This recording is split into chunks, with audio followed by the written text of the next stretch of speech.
Bismillahirrahmanirrahim. Assalamualaikum warahmatullahi wabarakatuh. Selamat pagi Bapak Ibu semuanya. Puji dan syukur kita panjatkan kehadiran Allah Subhanahu wa taala karena kita masih diberi kesehatan dan kesempatan untuk menghadiri kegiatan diseminasi budaya positif pada hari ini.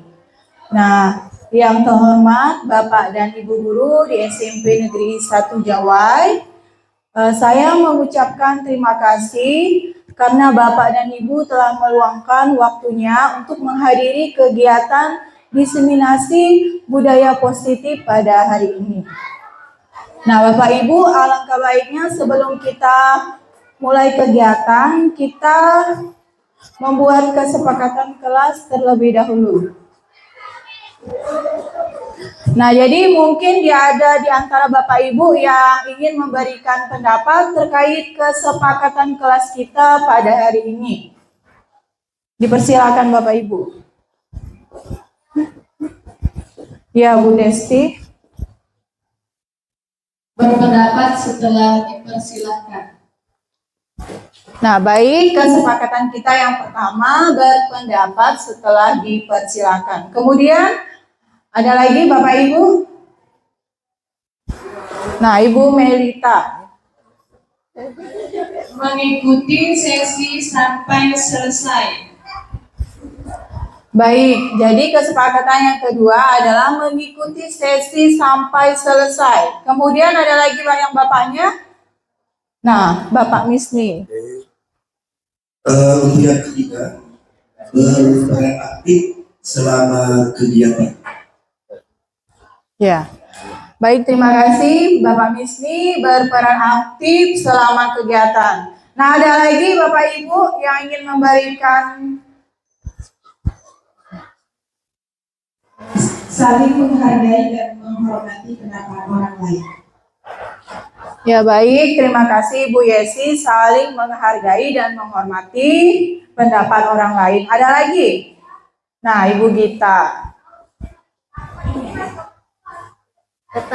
Tetap fokus selama kegiatan berlangsung. Ya, baik Bapak Ibu, saya kira sudah ya Bapak Ibu. Nah, jadi setuju? Setuju atau tidak Bapak Ibu? Setuju. Nah, baik, kalau setuju. Nah, jadi Bapak Ibu, sekarang kita sebelum memulai materi, kita senam otak terlebih dahulu ya Bapak Ibu.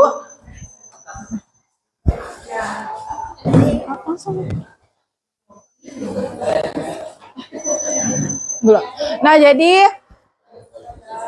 jadi Bapak Ibu, untuk senam otak posisinya agak direnggangkan.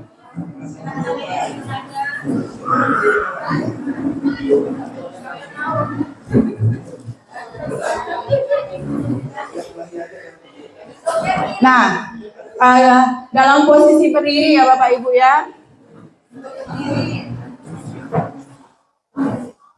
Dah. Nah, baik. Kakak Sejoy.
Nah, Bapak Ibu, gimana rasanya setelah senam otak? Nah, lebih sehat ya. Saya akan memaparkan beberapa materi dalam program Guru Penggerak ya Bapak Ibu. Jadi, pada modul 1.1 kami telah mempelajari filosofi Ki Hajar Dewantara. Kemudian pada modul 1.2 kami telah mempelajari nilai dan peran guru penggerak. Kemudian pada modul 1.3 kami telah mempelajari visi guru penggerak, dan yang sampai sekarang yang kami pelajari adalah modul 1.4 yaitu budaya positif. Nah, jadi pada modul 1.4 ini kami diminta untuk membuat aksi nyata berupa diseminasi budaya positif kepada Bapak dan Ibu yang ada di Satuan Pendidikan SMP Negeri 1 Jawa. Modul 1.4 yaitu budaya positif. Nah, jadi yang sekarang yang sedang kami pelajari yaitu budaya positif. Nah, jadi di sini budaya positif di sekolah itu merupakan kebiasaan-kebiasaan di sekolah yang berpihak kepada murid agar mereka dapat berkembang menjadi pribadi yang kritis, penuh hormat, dan bertanggung jawab. Nah, Bapak Ibu, di sini ada konsep inti budaya positif, ada 8. Yang pertama itu adalah perubahan paradigma belajar. Yang kedua, disiplin positif. Yang ketiga, nilai-nilai kebajikan universal. Kemudian yang keempat, kebutuhan dasar manusia. Yang kelima, motivasi perilaku manusia. Yang keenam, posisi kontrol guru. Yang ketujuh, keyakinan kelas. Dan yang terakhir, yang kedelapan adalah segitiga restitusi. Jadi ada 8 ya Bapak Ibu konsep inti dari budaya positif. Nah, sekarang kita masuk pada materi yang pertama yaitu perubahan paradigma.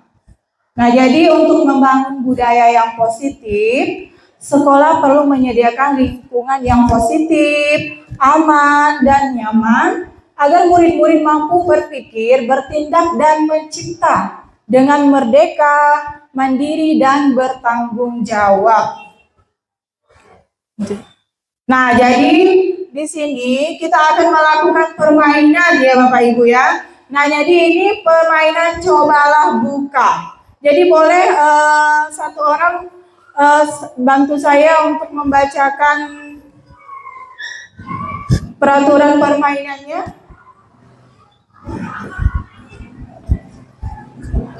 Ini sejak pakai penampak ilmu kreatif. Kegiatan pemantik. Anda dan teman Anda akan melakukan kegiatan cobalah buka. Anda adalah A. Tugas Anda adalah mengepalkan salah satu tangan Anda. Coba Anda Peran A. bayangkan bahwa Pak Anda Listi, kalau peran B, kalian kalau berharga di dalam kepalan tangan Anda. Anda perlu menjaga benda tersebut sekuat tenaga Anda, karena begitu pentingnya untuk kehidupan Anda. Tugas rekan Anda, B, adalah mencoba dengan segala cara untuk membuka kepala tangan Anda. Teman Anda, B, boleh membujuk, menghardik, mengintimidasi, memarahi, menggoda, menggelitik, bahkan menawari Anda uang agar Anda bersedia membuka kepala tangan Anda.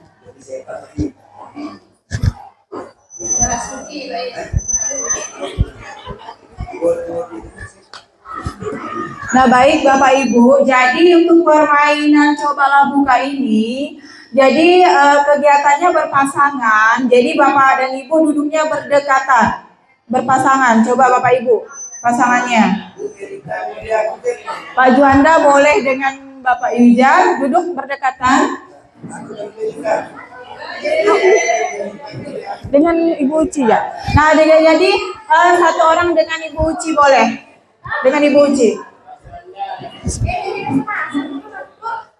Kan berdua berpasangan. Nah, jadi Ibu Gita dengan Ibu Uci, pasangannya boleh duduk di sini. Nah, kan berpasangan. Nah, jadi kalau sudah berpasangan, jadi saya ulangi ya Bapak Ibu, untuk peran A, dia menuliskan. Jadi untuk peran A menuliskan sesuatu yang paling berharga menurut Bapak atau Ibu, boleh benda, boleh apapun itu ya Bapak Ibu ya. Nah, jadi nanti peran A menggenggam sekuat tenaga apa yang dituliskan di kertas tersebut yang di kepalnya. Kemudian yang peran B tugasnya berusaha sekuat tenaga untuk membuka kepalan dari tangan A.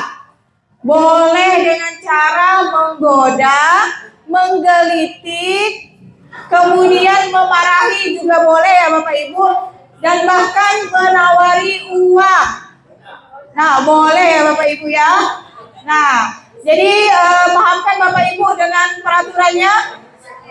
Nah, kalau udah paham, sekarang boleh kita coba Bapak Ibu. Nah, jadi sekarang kita mulai ya Bapak Ibu. Siapa yang menjadi peran A dan menjadi peran B. Nah, sekarang boleh ditulis apa sesuatu yang paling berharga. Boleh benda, boleh sesuatu apapun itu Bapak Ibu. Jadi kalau yang pelatih tidak perlu tulis. Yang peran B cuma berusaha membuka dari kepalan si tangan A. Yang paling berharga.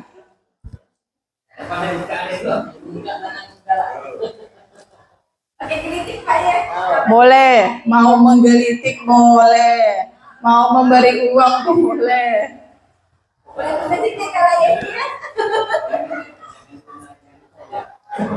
Nah, pikirkan Bapak Ibu apa sesuatu yang paling berharga. Menurut Bapak Ibu boleh benda, boleh sesuatu yang lainnya. Silakan Bapak Ibu tulis.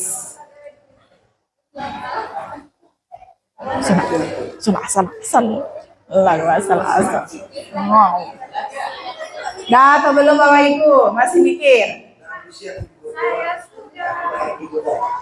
Boleh nanti Bapak Ibu menggelitik.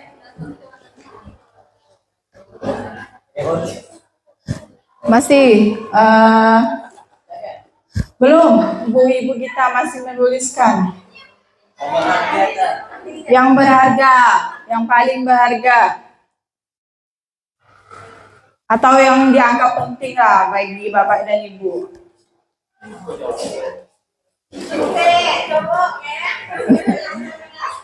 Dan apa? Dah? Dah Bapak Ibu? Dah Ibu Gita? Dah.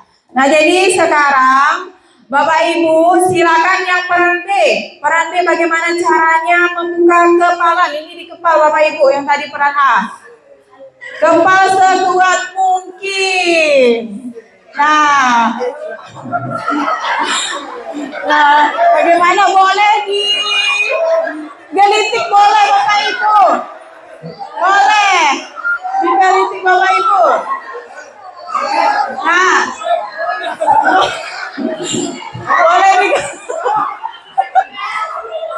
boleh boleh digelitik.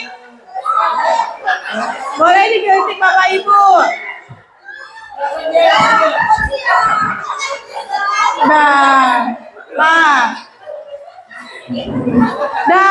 Nah waktunya ada habis Bapak Ibu waktunya. Nah, sekarang kita coba untuk waktunya sudah Bapak Ibu.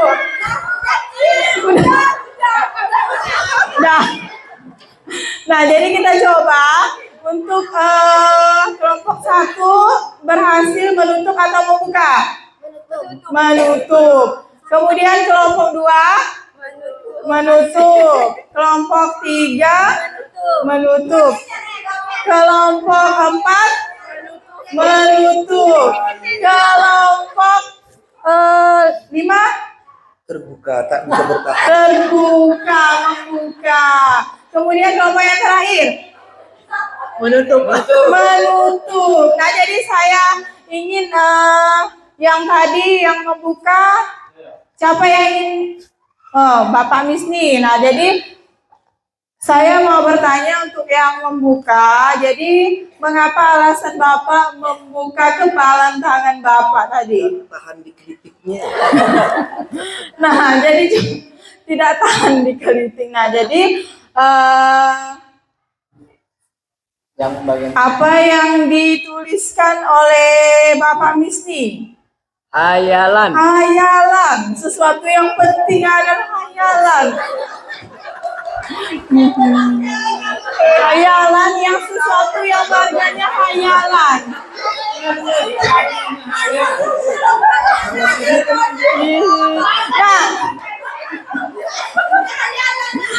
Nah tadi yang menutup, mungkin ada di antara Bapak Ibu yang ingin memberikan pendapat. Udah hidup. Ya, Sakit karena di tangannya. sini yang saya tulis adalah keluarga, jadi keluarga adalah sosok yang paling berharga dalam kehidupan saya. Bagaimanapun cerita hidup kita akan kembali kepada keluarga. Jadi saya tidak akan memberikan sesuatu yang berharga tersebut kepada orang lain. Terima kasih. Nah, tepuk tangan untuk Ibu Desti. Terima kasih, bagus sekali. Mengapa alasan Ibu Desti tetap mengepalkan tangannya? Nah, jadi ada lagi yang ingin memberikan pendapat Bapak Ibu? Mungkin Ibu Yesi? Ada alasannya mengapa Ibu Yesi?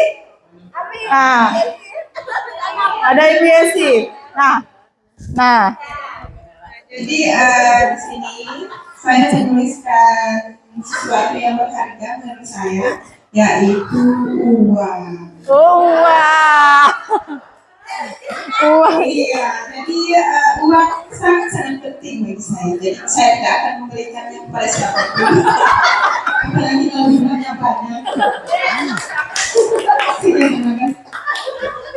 Nah, jadi kalau Ibu Yesi, terima kasih Ibu Yesi sudah memberikan pendapatnya. Nah, jadi kalau Ibu Yesi adalah uang ya. Nah, jadi itu Bapak Ibu. Nah, jadi di sini sebenarnya siapa yang memegang kontrol terhadap diri kita sendiri, Bapak Ibu? Nah, siapakah yang sesungguhnya memegang kontrol atau kendali? Nah, jadi di sini mau kita menutup atau membuka sesuatu itu tergantung dari diri kita ya Bapak Ibu. Kalau memang kita menganggap hal itu penting, memang tidak boleh orang lain tahu. Bagaimanapun caranya kita tidak akan membuka ataupun memberitahu orang lain tentang misalnya masalah kita ataupun yang lainnya ya Bapak Ibu. Jadi yang jelas yang memegang kontrol itu adalah diri kita sendiri ya. Baik, kita lanjut. Sekarang ada teori ilusi kontrol menurut Dr. William Glasser. Nah, jadi yang pertama itu ada ilusi guru mengontrol murid. Yang kedua, ilusi bahwa semua penguatan positif, efektif, dan bermanfaat. Yang ketiga, ilusi bahwa kritik dan membuat orang merasa bersalah dapat menguatkan karakter. Dan yang keempat, ilusi bahwa orang dewasa memiliki hak untuk memaksa. Nah, jadi di sini ada perubahan paradigma stimulus respon teori kontrol. Jadi di sini saya minta satu orang untuk membacakannya Bapak Ibu. Jadi membacakannya misalnya stimulus respon, realitas kebutuhan kita sama, teori kontrolnya realitas kebutuhan kita berbeda. Jadi secara bergantian. Jadi siapa yang ingin membacakannya Bapak Ibu? Nah, jadi Ibu Ria Kalisa boleh membacakannya Ibu? Nah, Ibu Yesi jalan. Ibu Yesi. Soalnya nelpon tadi segala. Nampak. Dia melihat begitu-begitunya. Respon teori kontrol. Stimulus respon, realitas kebutuhan kita sama. Kemudian Teori kontrol. diikuti dengan teori kontrol, realitas kebutuhan kita berbeda. Semua orang melihat hal yang sama. Teori kontrolnya, setiap orang memiliki gambaran berbeda. Kita mencoba mengubah orang agar berpandang sama dengan kita. Kemudian kita berusaha memahami pandangan orang lain tentang dunia. Perilaku buruk dilihat sebagai suatu kesalahan. Semua perilaku memiliki tujuan. Kemudian orang lain bisa mengontrol saya, hanya Anda yang bisa mengontrol diri Anda. Saya bisa mengontrol orang lain, Anda tidak bisa mengontrol orang lain. Pemaksaan ada pada saat kunjungan gagal. Kolaborasi dan konsensus menciptakan pilihan-pilihan baru. Model berpikir menang atau kalah. Model berpikir menang.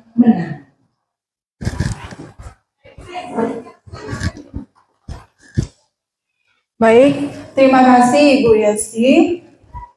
Nah, jadi itu tadi perubahan paradigma dari stimulus respon dan teori kontrol. Materi yang kedua yaitu Bapak Ibu disiplin positif. Nah, jadi disiplin positif, disiplin ini berasal dari kata disiplina yang artinya belajar. Jadi disiplin mengacu pada disiplin diri yang memiliki tanggung jawab terhadap apa yang dilakukannya berdasarkan nilai-nilai yang diyakini. Nah, jadi disiplin positif merupakan salah satu cara penerapan disiplin yang bertujuan untuk menumbuhkan kesadaran serta memberdayakan peserta didik tanpa imbalan penghargaan atau reward, ancaman atau hukuman. Itu disiplin positif ya Bapak Ibu. Nah, jadi sebagai pendidik tujuan kita adalah menciptakan peserta didik yang memiliki disiplin diri sehingga mereka berperilaku mengacu kepada nilai-nilai kebajikan universal dan memiliki motivasi intrinsik dalam perubahan ke arah yang lebih baik. Nah, jadi di sini ada nilai-nilai kebajikan universal, nilai yang disepakati bersama. Nah, jadi boleh satu orang membacakannya, Ibu Melita Sari. Nggak nampak musahul nampak dia. Nilai-nilai kebajikan universal. Nilai yang disepakati bersama, lepas dari suku bangsa, agama, bahasa maupun latar belakangnya. Contoh nilai kebajikan institusi atau organisasi. Profil pelajar Pancasila, beriman dan bertakwa kepada Tuhan Yang Maha Esa dan berakhlak mulia, berkebinekaan global, gotong royong, mandiri, kreatif dan bernalar kritis.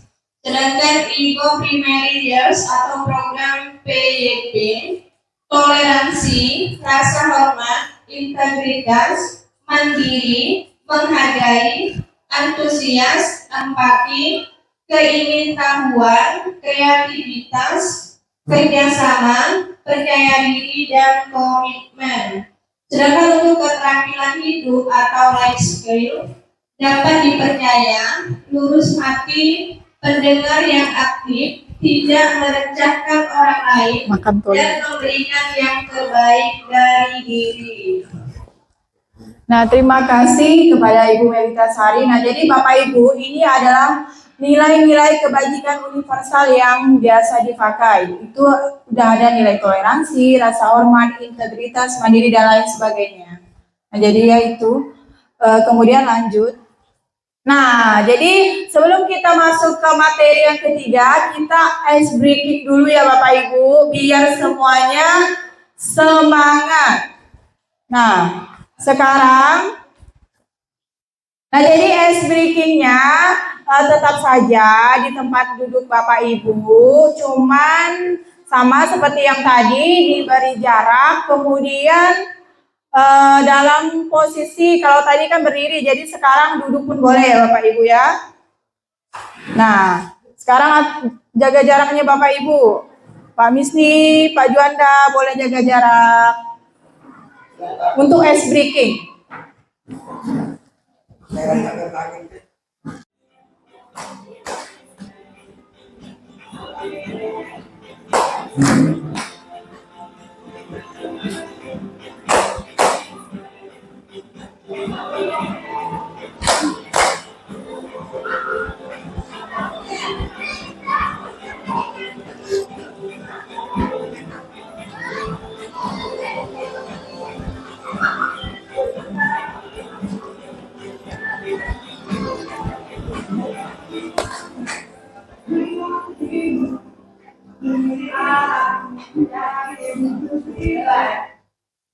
Nah, tepuk tangan Bapak Ibu untuk kita semuanya.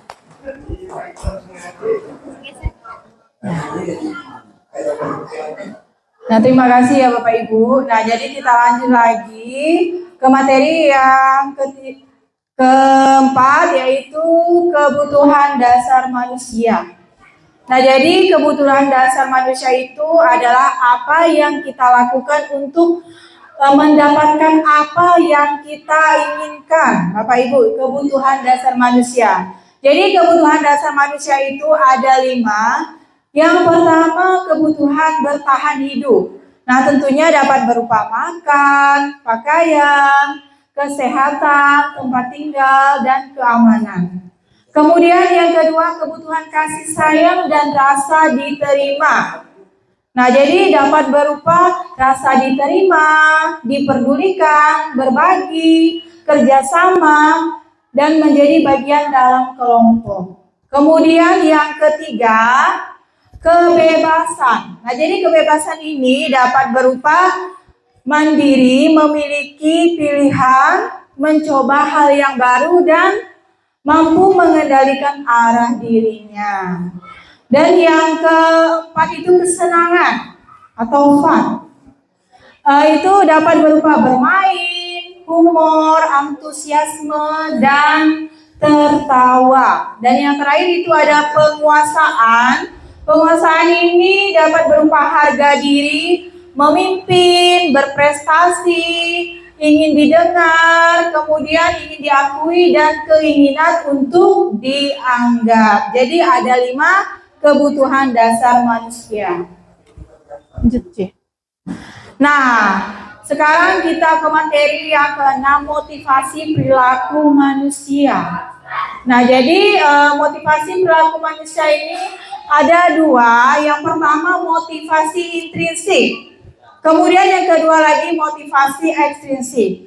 Jadi Bapak Ibu, kalau untuk motivasi intrinsik itu motivasi yang muncul memang dari dalam diri kita sendiri. Jadi bagaimana cara kita memuaskan diri kita sendiri? Nah, misalnya kita ingin belajar hal baru karena menganggap hal tersebut memang menarik bagi kita. Nah, jadi itu contohnya Bapak Ibu. Kemudian untuk motivasi ekstrinsik. Jadi motivasi ekstrinsik itu adalah motivasi yang muncul karena ingin mendapatkan penghargaan atau imbalan. Nah, misalnya begini Bapak Ibu. Kita mengambil tanggung jawab penuh dalam tempat kerja kita kan. Nah, jadi apapun kita lakukan, misalnya di sekolah, misalnya jadi guru, jadi wali kelas, jadi misalnya bendahara bos, pokoknya dan masih banyak yang lainnya. Nah, jadi tapi kita melakukan hal tersebut untuk menginginkan misalnya mendapatkan kenaikan gaji ataupun promosi jabatan. Nah, jadi itu Bapak Ibu contoh dari motivasi ekstrinsik. Nah, jadi di sini ada perbedaan antara hukuman, konsekuensi, dan restitusi. Nah, jadi yang bapaknya lagi ya yang bacakan, coba Bapak Yulian.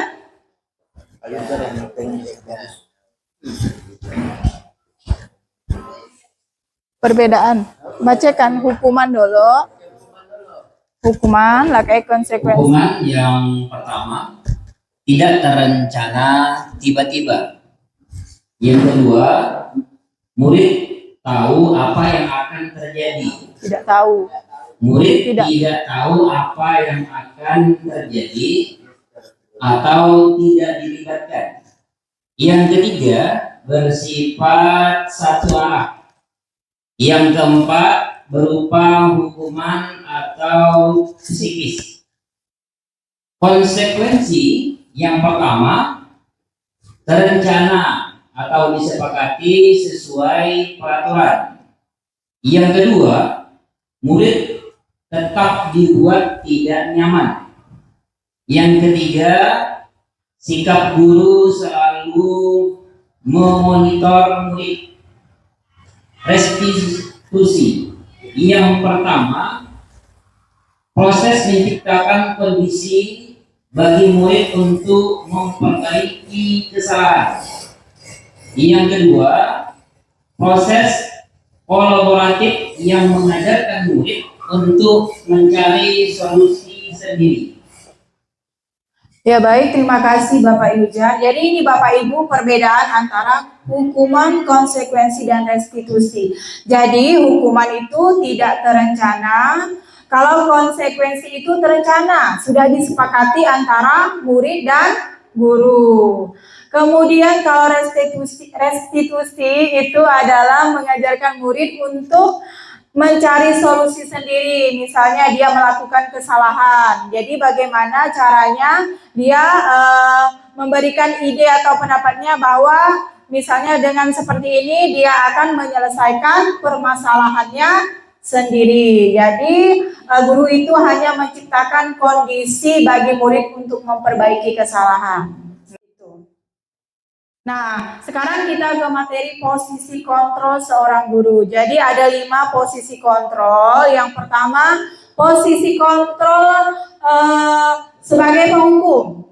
Yang kedua, posisi kontrol sebagai pembuat merasa bersalah. Yang ketiga, posisi kontrol sebagai pemantau. Yang keempat, posisi kontrol sebagai teman. Dan yang kelima itu posisi kontrol sebagai manajer. Nah, jadi di sini Bapak Ibu, di sini ada kita akan menyimak video. Jadi kita saksikan bersama-sama posisi kontrol seperti apakah aku. Jadi silakan Bu Ci. Jadi kita tonton ya Bapak Ibu, kita simak.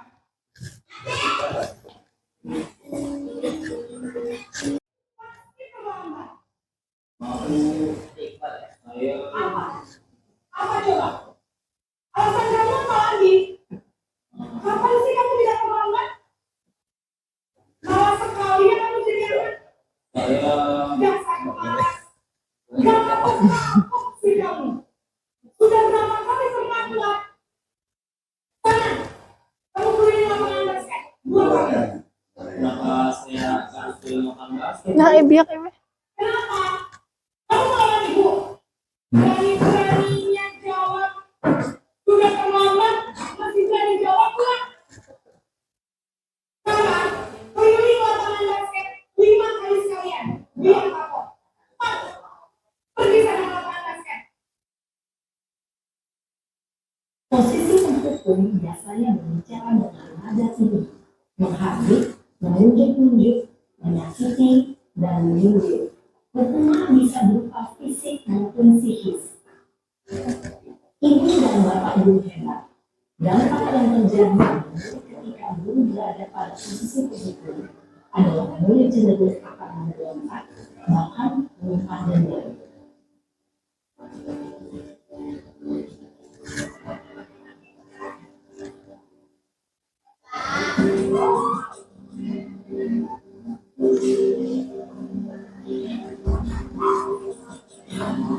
Berapa jam? Nah, 42 ya. Bapak Ibu, Hapot kah? Ada di hapot di meja saya gitu kayak namamu. Kamu senang ya bikin ibu susah ya? Kalau kamu terlambat lagi, nanti ibu yang disuruh bapak kau sekolah, nak. Disangka ibu tidak bisa membina kamu. Tuh, gimana ini? maaf Bu. Bagus deh, Naren. Kamu suka ya kalau ibu disuruh bapak kau sekolah? Terus, sekarang ibu harus tulis apa ya ibu absen? Ini kamu sudah sering terlambat loh. Ibu harus apa coba? Maaf Bu. Maaf sekali. Ya sudah, lain kali jangan bikin susah lagi anak ya. Lu tidak akan kuat lagi kalau kamu gini terus. Bisa jatuhkan kalau ibu bakal pasrah. Pas. Maaf ya Bu. Maaf sekali. Posisi membuat rasa bersalah, berbicara dengan nada tenang, cenderung lembut. Namun kata-kata yang diutarakan membuat murid merasa menjadi orang yang gagal, memandang buruk dirinya sendiri, merasa tidak berharga, dan tidak sanggup membahagiakan orang lain. Ketika guru mengambil posisi aman dan akrab dengan guru, identitas yang tercipta adalah identitas sukses atau berhasil. Namun, ilmu indah, karena ilmu adalah eksternal, maka ada faktor ketergantungan dari murid kepada orang tertentu. Di sini guru absennya, sehingga di lain waktu murid bisa berperilaku baik, namun hanya kepada orang-orang tertentu saja.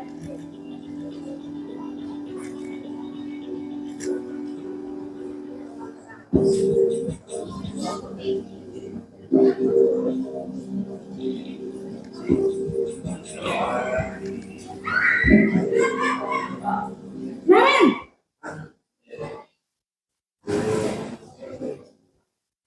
Selamat pagi Bu. Naren, apa peraturan sekolah kita tentang jam berapa kita harus masuk sekolahnya? Kita harus di sekolah jam 7 Bu. Iya betul, sekarang sudah jam 7.20. Naren sudah tahu konsekuensinya jika terlambat hadir. Paham Bu. Saya harus tinggal kelas pas jam istirahat selama 20 menit. Ya benar, konsekuensinya demikian. Jadi nanti jam 9.30 pas istirahat, kamu harus tinggal di kelas, kerjakan tugas tambahan untuk ketertinggalan kamu, ya? Baik Bu. Posisi pemantau mengandalkan penghitungan atau data untuk mengontrol murid. Guru mengarahkan murid berdasarkan peraturan dan konsekuensi. Seorang pemantau menghargai diri sendiri dan orang lain mungkin ya Bu. Setuju. Jadi, apakah ada ini prinsip saling menghormati tersebut? Ya Bu, saya punya. Apakah kalian bersedia memperbaiki masalah keterlambatan ini? Iya Bu. Bagaimana kalau Tuh deh, bagus manajer. Sebagai manajer deh. Tapi kita kan langsung kan kita paling kawan dengan hukum. Mau lah. ada pokoknya kira-kira bisa bahkan mengingatkan tidak? Ada Bu. Allah memang mana boleh positif. Allah. Kayak itu kita buat keyakinan kelas. Ada ibu saya. Baik, jadi yang mengingatkan Pas saya ini, nah ini belum. Saya nak nulis keyakinan kelas. Salah. dan mencari sebuah solusi untuk menyelesaikannya.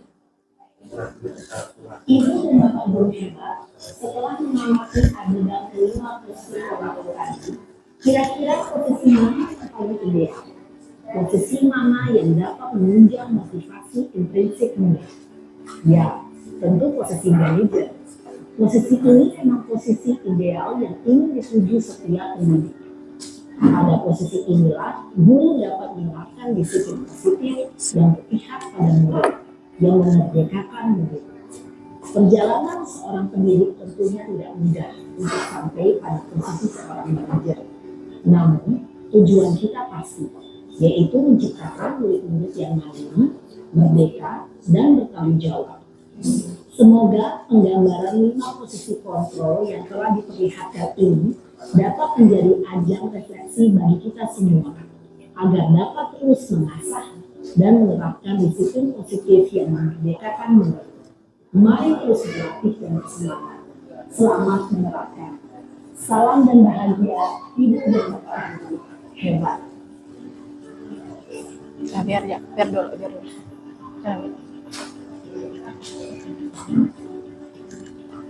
Nah, baik Bapak Ibu, tadi kita sudah menonton video 5 posisi kontrol. Nah, jadi ada posisi kontrol penghukum, pembuat rasa bersalah, teman, pemantau, dan yang terakhir posisi kontrol sebagai manajer. Nah, jadi jadi posisi kontrol mana yang harus dimiliki oleh seorang guru? Nah, jadi saya coba Pak Juanda, posisi kontrol yang telah Bapak terapkan. Posisi kontrol apa? Posisi kontrol yang telah saya terapkan di sini yaitu mengenai tentang posisi kontrol manajer. Nah, karena kenapa? Di sini posisi kontrol manajer mengandung tentang kesepakatan atau keyakinan kelas, yang mana murid itu lebih bertanggung jawab tentang apa yang dia buat mengenai kesepakatan tersebut. Terima kasih. Nah, baik Bapak Ibu, jadi kalau Pak Juanda telah menerapkan posisi kontrol sebagai manajer. Nah, jadi kalau ibu-ibunya ini ada yang bisa memberi pendapat Ibu Gita? Nah, Ibu Gita telah menerapkan posisi kontrol sebagai dalam posisi yang mana Ibu Gita?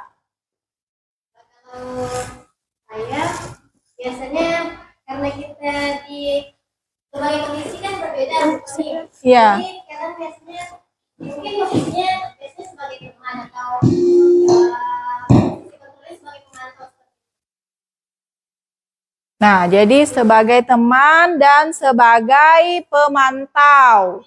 Biasanya berbeda mungkin yang disampaikan kan dari dia tadi. Nah, jadi kalau saya sendiri juga biasanya sih sebagai kebanyakan kita melakukan sebagai posisi sebagai teman ya. Nah, jadi Bapak Ibu, terima kasih kepada Ibu Gita. Nah, jadi tadi dari kelima video kita bisa melihat ya Bapak Ibu perbedaannya antara posisi penghukum bagaimana, kemudian posisi Pemantau bagaimana, posisi teman bagaimana, dan posisi pembuat merasa bersalah, dan yang terakhir posisi sebagai manajer. Jadi kita bisa melihat perbedaannya. Nah, jadi posisi kontrol mana yang harus dimiliki oleh seorang guru? Yang pastinya posisi manajer. Jadi dalam posisi manajer ini guru dapat menciptakan hal-hal. Misalnya guru berbuat sesuatu bersama murid, mempersilahkan murid mempertanggungjawabkan perilakunya dan mendukung murid agar dapat menemukan solusi atas permasalahannya sendiri ya Bapak Ibu. Nah, jadi posisi manajer juga mengacu pada restitusi yang dapat menjadikan murid sebagai manajer bagi dirinya sendiri sehingga tercipta identitas positif pada diri murid. Sekarang keyakinan kelas. Nah, mengapa keyakinan kelas Bapak Ibu bukan peraturan kelas? Nah, ada yang bisa memberi pendapat? Mengapa keyakinan kelas bukan peraturan kelas? Nah, Bapak Misni mungkin bisa memberi pendapat mengapa keyakinan kelas bukan peraturan kelas? Peraturan kelas ini sepertinya bersifat mengikat dan dia kan ditetapkan di awal sehingga bersifat kaku. Sementara kalau keyakinan kelas ini sifatnya sesuatu yang disepakati antara guru dan siswa sehingga siswa atau murid bisa berkontribusi di dalamnya.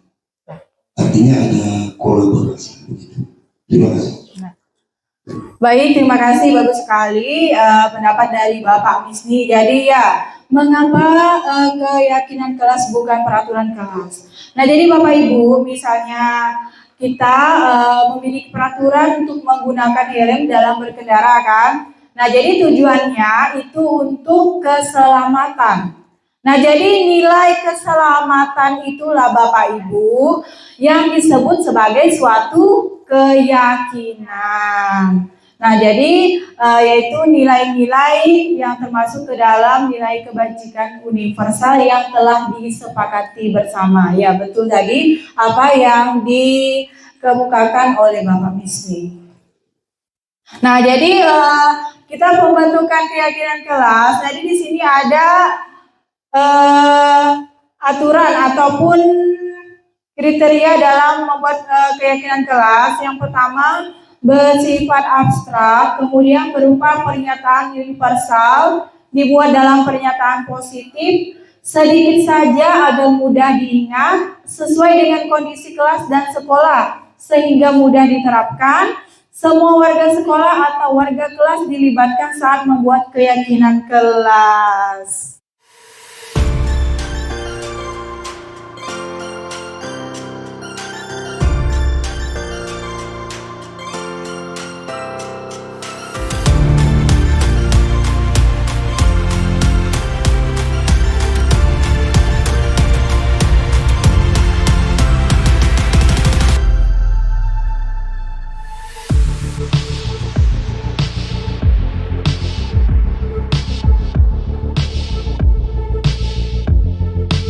Nah, jadi Bapak Ibu sekarang kita mempraktekkan keyakinan kelas. Nah, jadi saya sebagai gurunya dan ibu-ibu dan bapak-bapak sebagai muridnya ya.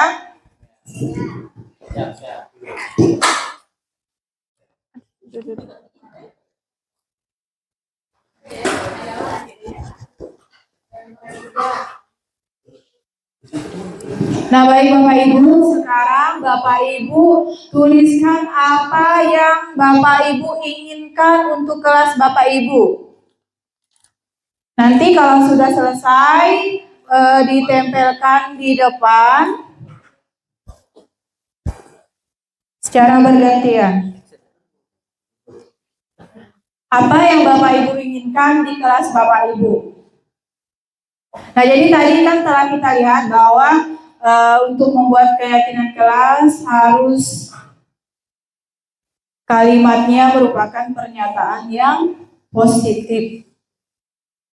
Apa Bapak Ibu? Keyakinan kelas yang Bapak Ibu inginkan? Ada yang udah? Kalau yang udah silakan langsung tempelkan sticky note-nya di depan.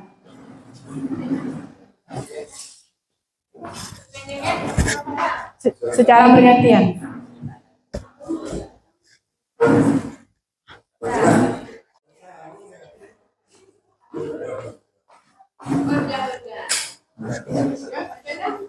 Lah itu aja beda Pak. Ya.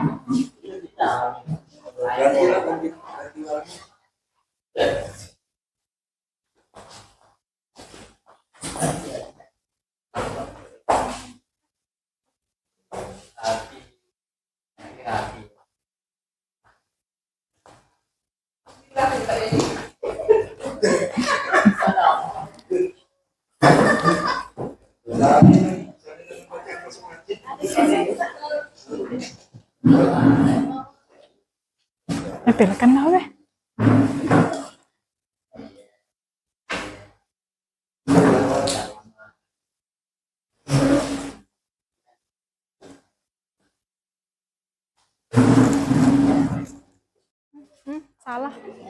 Salah tempel kan. Balik. Tidak masalah, dan salah biar kebalik. Biar kebalikan Pak. Biar kebalikan Pak.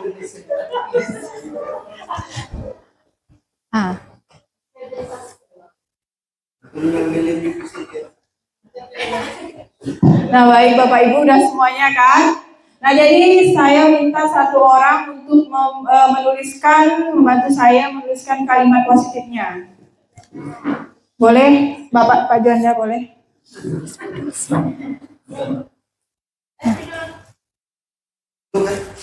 Spidol yang besar.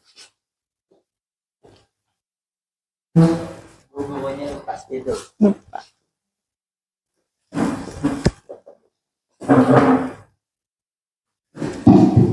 Nah, jadi Bapak Ibu, seperti yang telah kita lihat tadi, bahwa untuk membuat keyakinan kelas itu tidak boleh mengatakan kata tidak boleh, jangan, dan bersifat positif ya Bapak Ibu. Nah, jadi kita lihat yang pertama, masuk tepat waktu. Masuk tepat waktu. Yang kedua, ini sama juga masuk tepat waktu, jadi sama satu kesatuan. Menjaga kebersihan kelas. Menjaga kebersihan kelas. Nah, yang ketiga, berdoa sebelum dan sesudah belajar sesuai keyakinannya masing-masing. Berdoa sebelum dan sesudah belajar sesuai keyakinannya masing-masing.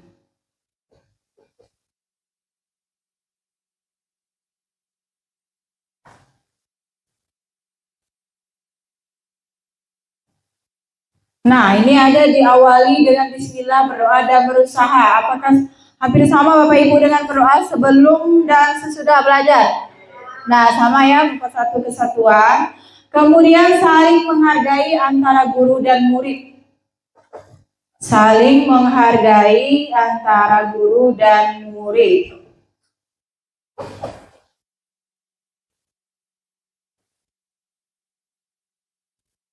Berpakaian rapi. Berpakaian rapi. Nah, jadi ini kalau menjaga kebersihan sama. Jadi kita lanjut menghargai pendapat teman. Saling ya, sama dengan saling menghargai. Nah, selalu menghargai pendapat teman sama.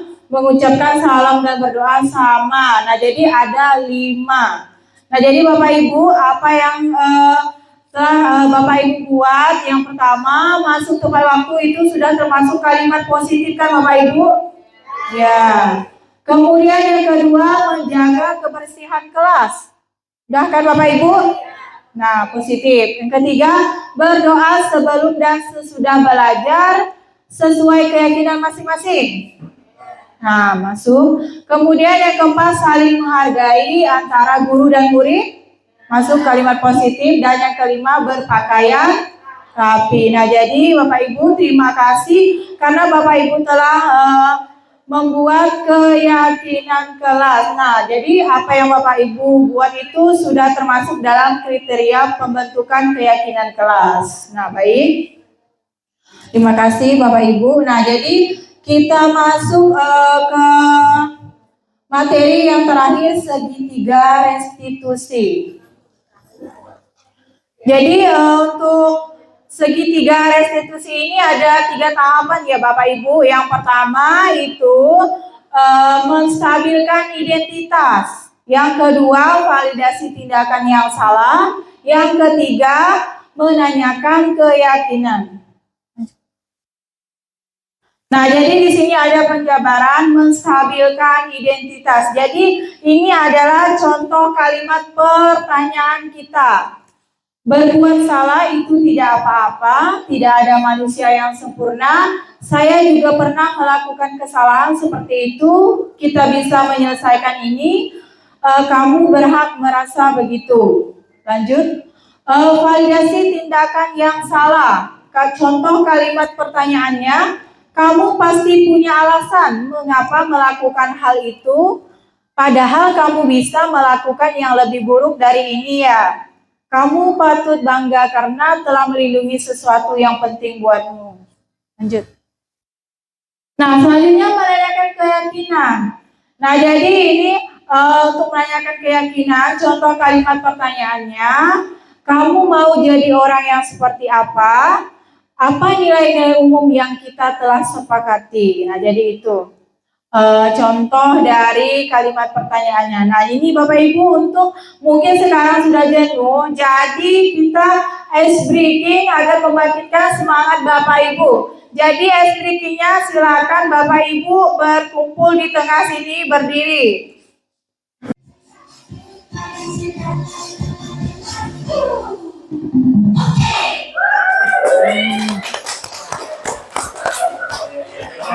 Nah, terima kasih Bapak Ibu. Nah, jadi sekarang mungkin sudah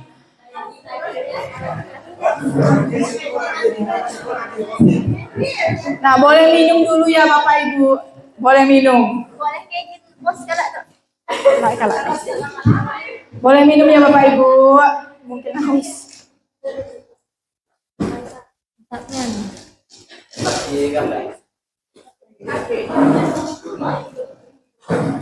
Nah, jadi sambil ya Bapak Ibu ya. Nah, jadi ini contoh penerapan segitiga restitusi yang saya lakukan dengan anak kelas 7.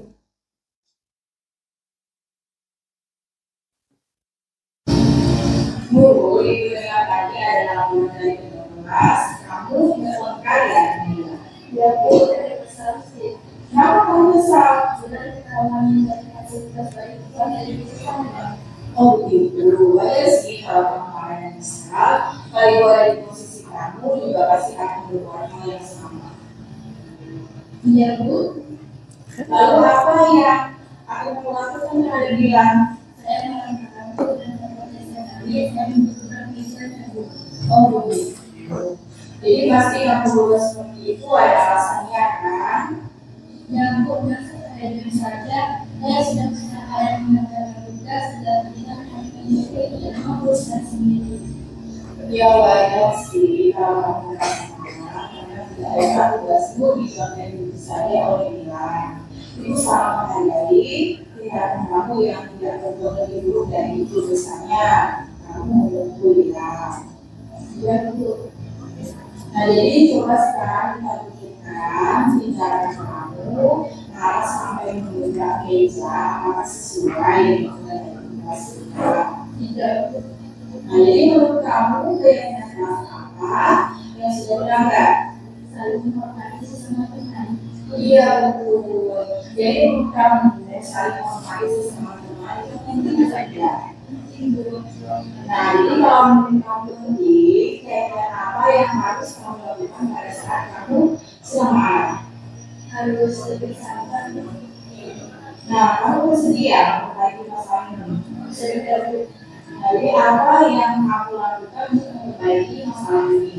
Saya harus bersabar dan bersabar saya kalau ada banyak kita saya akan melakukannya kita dahulu membiarkan atau membuat. Iya, banyak sekali kita akan mau ambil dulu terus semangat yang dulu. Sekarang silakan kamu kembali ke kelas.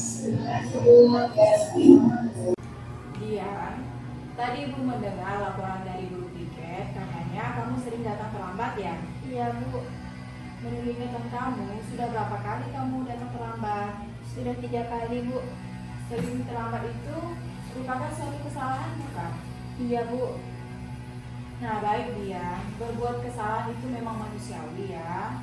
Setiap orang pasti pernah berbuat kesalahan, yang terpenting kita bisa belajar dari kesalahan tersebut dan berusaha untuk memperbaikinya. Setuju kamu? Setuju Bu. Nah, coba kita cari solusinya bersama ya. Iya Bu. Kan dia sering datang terlambat ya, pasti punya alasan. Nah, jadi kenapa dia sering datang terlambat? Karena saya sering tidur larut malam sambil main HP Bu. Kamu tahu keyakinan kelas yang sudah kita sepakati? Tahu Bu. Kalau datang terlambat ke sekolah sesuai dengan keyakinan kelas kita, tidak. Tidak Bu. Menurut kamu, keyakinan kelas apa yang sudah kamu langgar? Disiplin Bu. Nah, kalau disiplin itu menurut kamu penting atau tidak? Penting Bu, harus membuat saya datang ke sekolah tepat waktu dan harus bisa menghargai waktu. Nah, jadi betul, menghargai waktu itu penting dan sangat bermanfaat untuk kita ya. Nah, jadi seperti kita juga menghargai orang-orang di sekitar kita, dan kita juga akan melatih rasa kepedulian kita. Iya Bu, saya menyesal dan mohon maaf sudah sering datang terlambat. Iya dia, sikap yang kamu ambil sudah baik dengan kamu meminta maaf. Menurut kamu, apa yang akan kamu lakukan agar tidak datang terlambat lagi ke sekolah? Saya akan tidur lebih awal agar tidak datang terlambat lagi ke sekolah. Baik Dian, kamu sudah menemukan solusinya kan? Nah jadi ibu akan bekerja sama dengan orang tua kamu agar kamu tidak datang terlambat lagi ke sekolah. Nah jadi sekarang silakan kamu kembali ke kelas ya. Iya Bu, terima kasih Bu. Ya sama-sama Dian. Assalamualaikum warahmatullahi wabarakatuh. Perkenalkan, nama saya Nurul Aisyah. Saya dari kelas 7A. Saya sangat senang diajak diskusi oleh Ibu Foni. Saya dapat mengendalikan emosi saya dari perilaku teman-teman saya di kelas. Saya harus banyak belajar untuk lebih bersabar dan menghargai sesama teman. Terima kasih Bu Foni. Sekian testimoni dari saya. Wassalamualaikum warahmatullahi wabarakatuh. Assalamualaikum warahmatullahi wabarakatuh. Perkenalkan, nama saya Dian. Saya dari kelas 7A. Saya sangat senang sekali diajak diskusi oleh Bu Foni untuk mencari solusi atas kesalahan yang telah saya lakukan, yang mana saya akan tidur lebih awal supaya tidak terlambat lagi datang ke sekolah. Terima kasih Bu Foni. Sekian testimoni dari saya. Wassalamualaikum warahmatullahi wabarakatuh. Nah baik Bapak Ibu, itu tadi contoh dari penerapan segitiga restitusi yang telah saya lakukan. Nah sekarang saya meminta ada satu orang yang jadi guru dan satu orang yang menjadi murid untuk mempraktikkan segitiga restitusi. Ibu Melita dan Bapak Ramlan dan Bapak Juanda. Jadi Bapak Juanda sebagai guru, Bapak Ramlan sebagai murid, ya. Nah, jadi sekarang silakan ke depan sini Bapak Ibu bawa kursinya. Iqbal, tadi Bapak mendengar laporan dari Ibu Piket, katanya kamu sering datang terlambat ya? Menurut ingatan kamu, sudah berapa kali kamu terlambat? Baik, terlambat itu suatu kesalahan bukan? Baik, Iqbal. Membuat kesalahan itu manusiawi. Setiap orang pasti pernah berbuat kesalahan yang terpenting kita bisa belajar dari kesalahan tersebut dan berusaha untuk memperbaikinya. Setuju? Kita mencari solusinya. Cara bersama ya.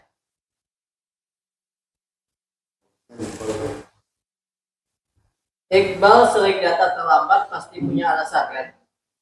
Kenapa Bang? Saya sering kadang Pak game jadi Gitu ya. Kamu tahu keyakinan kelas yang sudah kamu sepakati? Kalau terlambat datang ke sekolah sesuai dengan keyakinan kelas tidak? Menurut kamu, keyakinan kelas apa yang sudah kamu langgar? Menurut kamu disiplin itu penting atau tidak? Pak harus membuat saya dapat pada waktu harus bisa menghargai. Betul. Menghargai waktu itu penting dan sangat bermanfaat untuk kita. Seperti kita dapat menghargai orang-orang di sekitar dan kita juga akan melatih rasa kepedulian.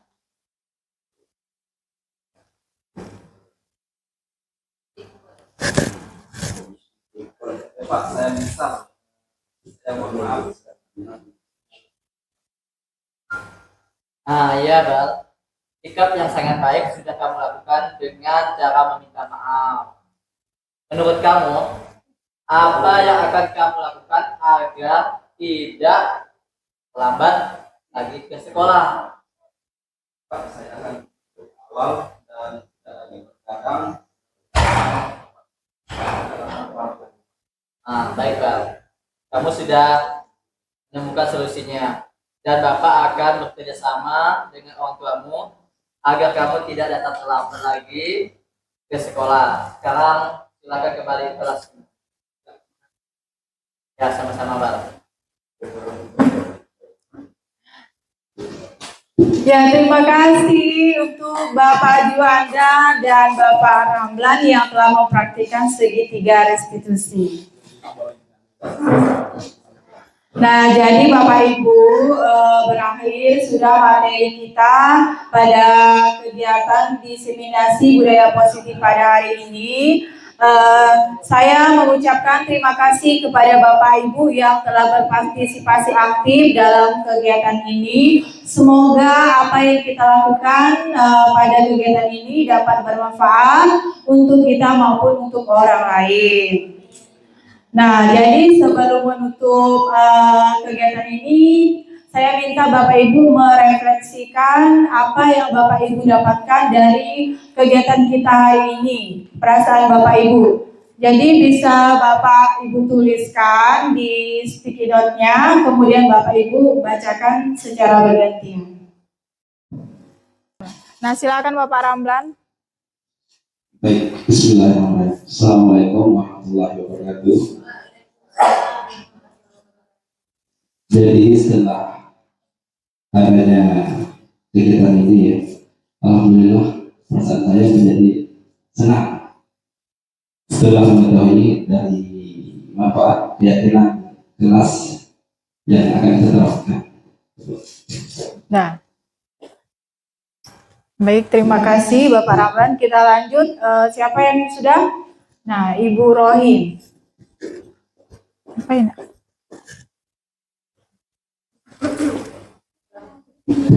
Assalamualaikum warahmatullahi wabarakatuh. Waalaikumsalam warahmatullahi wabarakatuh.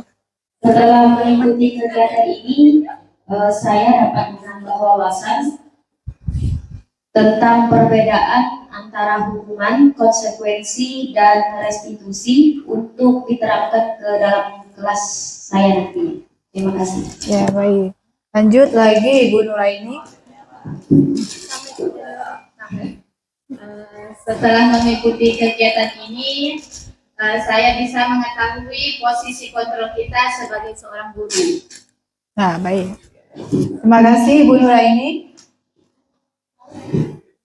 Baik, setelah adanya kegiatan ini, saya lebih bisa juga memahami posisi kontrol seorang guru dalam memahami perilaku siswa.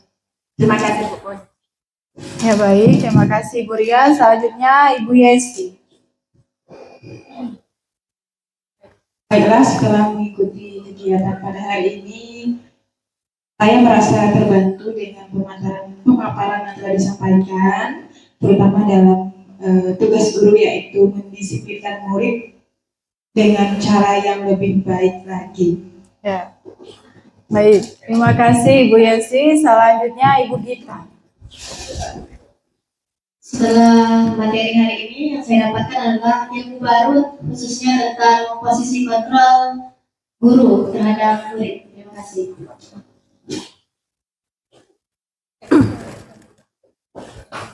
Dari pertemuan hari ini, saya mendapatkan ilmu terkait disiplin positif, di mana kami belajar membuat keyakinan keras dan menerapkan segitiga diskusi. Dan saya juga merasa senang karena pemateri memberi kami banyak ice breaking. Terima kasih. Ya. Sangat baik tidak mau pertemuan hari ini. Terima kasih. Nah, terima kasih, tepuk tangan untuk kita semua Bapak Ibu.